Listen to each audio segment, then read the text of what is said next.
mulling over a few names, I decided to call this album Acquiescence.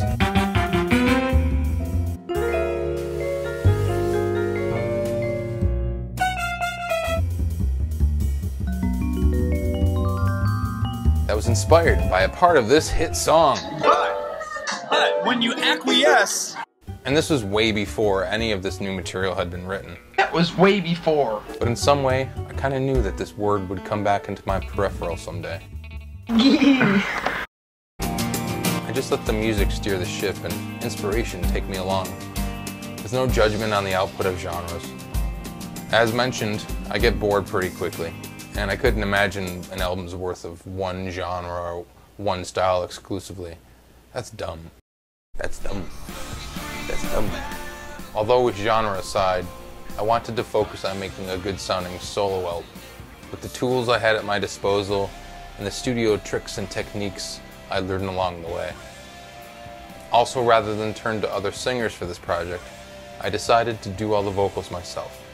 But we'll get into that in part 4. Yeah!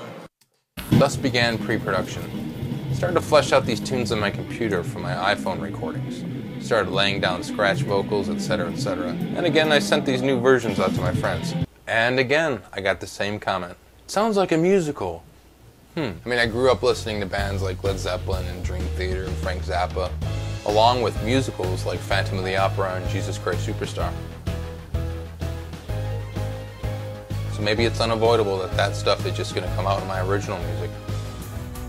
As I mentioned in part 1, the Citizen 603 album actually mirrored some of the same sentiments that had seemed to resurface within the songs of Acquiescence. But it was hard to get that across through the instrumentals. Now that I was able to convey my feelings through words, it was actually a chance for me to sift and sort through some of the stuff that's been floating around in my brain for quite some time.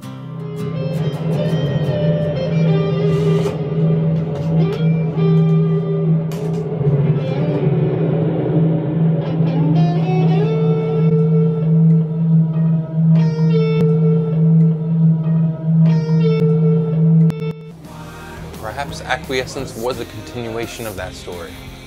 Perhaps Acquiescence was, in fact, a musical. I mean, when I write, I always see characters and scenes, and I always connect the songs with some sort of conceptual thread, but did I really want to do that, though? Lines into 20 lines. See, I just wanted to make a solo album, show off my stuff, and be an artist. I really didn't want to repeat another overblown, heady, conceptual thing like the Conversation Pieces album. I just wanted a simple solo album, and that's all. The more I dug deeper, though, I realized that there was a story in there. A story that not only mirrors the Citizen 603 album, but hints at things to come.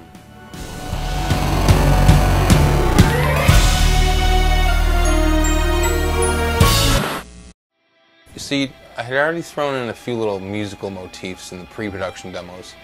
And this was just a little nod to my next project I was brewing, and just to have some fun.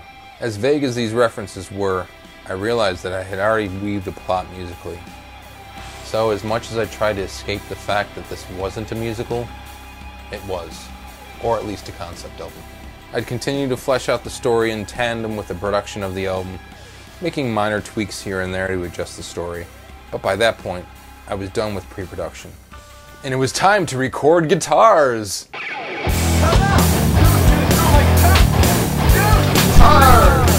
It's time to record guitars!